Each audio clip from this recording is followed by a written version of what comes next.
Hello and welcome to another AIC Productions video. So I'm going to be trying to do my channel to be a little bit more strict on when I release videos. I kind of been releasing them willy-nilly as I get stuff recorded and I've been throwing it up there. So I'm going to try to do it where I have a Tech Tuesday, and that's going to be hopefully every Tuesday I'll have a new tech video out for you. And then on Fridays I'm looking to do a Firearm Friday. I'm hoping to have, it won't be every Friday for sure, but it'll be more often on Fridays. I will have a video out that is firearm related in some way. And then I'll pick another day to do auto related stuff. Right now it is way too hot to be working on cars, and so those will be a little bit more intermittent when the weather cools down. So today I have a new gun for me. Here it's a new gun, not just for me, but it's a new gun. I've been doing a little bit of competition shooting with my 1911, which has been great. I've loved shooting that. Unfortunately, the 1911 has a few different drawbacks. Number one is ammo capacity. It only has an 8-round mag, and when you're doing a lot of shooting where you're using multiple mags, or you're having to shoot multiple targets, you tend to consume and go through a lot more magazines that way. And so looking to do something with a little bit more capacity. Also, being that it's a 45, ammo is a little bit more expensive than some other calibers. Also, being an all-steel gun, it's pretty heavy, and you wouldn't think so. You know, shooting a few shots at the range or whatever, it's really not that big a deal. But when you're out there for a couple of hours, it's hot, and you're holding up an all-steel gun, it gets to be a little tiring after a while, especially when you don't do it very often. I only can get out there once every other month or so right now. And so I went ahead, and I've been looking for a while. I've been really shopping this. And I wanted a 9mm handgun with a 4-inch barrel or longer. And I came across Canik. Now, I'd never heard of Canik before I started doing this search. They are a Turkish company, so these guns are made in Turkey.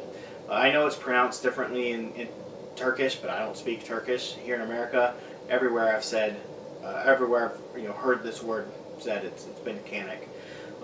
So forgive me for if I'm not saying it correctly.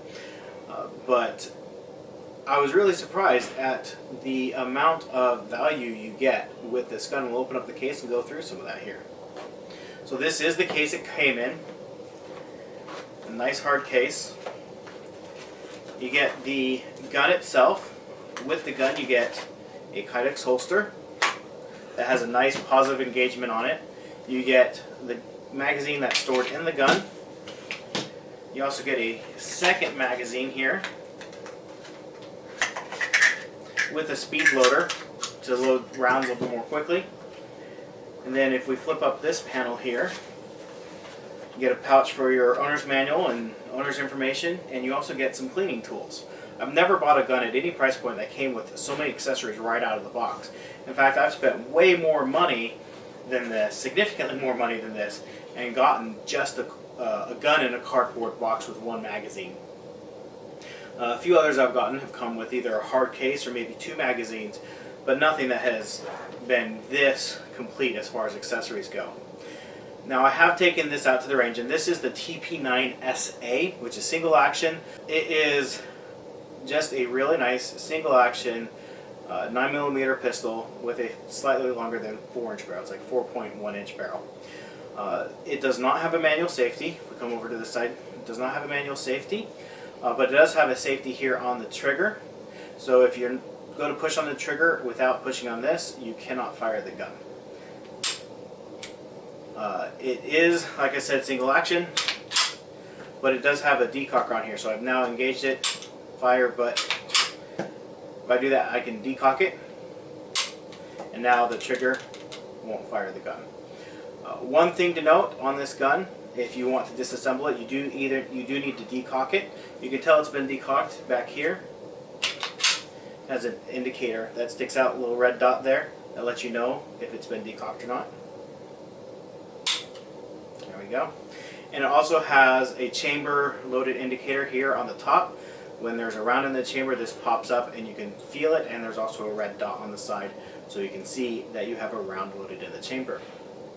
Now, disassembly on this gun is pretty easy. Once you have that decocked, you just pull down on this lever here and it slides forward and slides off, and you're good to go for cleaning. As you can see, it's a little dirty in there. I did take this shooting over this weekend. This is the first time I've shot 9mm in a while, since I don't personally own a 9mm. Make sure everything's working. Since I don't personally own one, I've only ever shot friends 9mm, and almost all of them to a fault have been Glocks.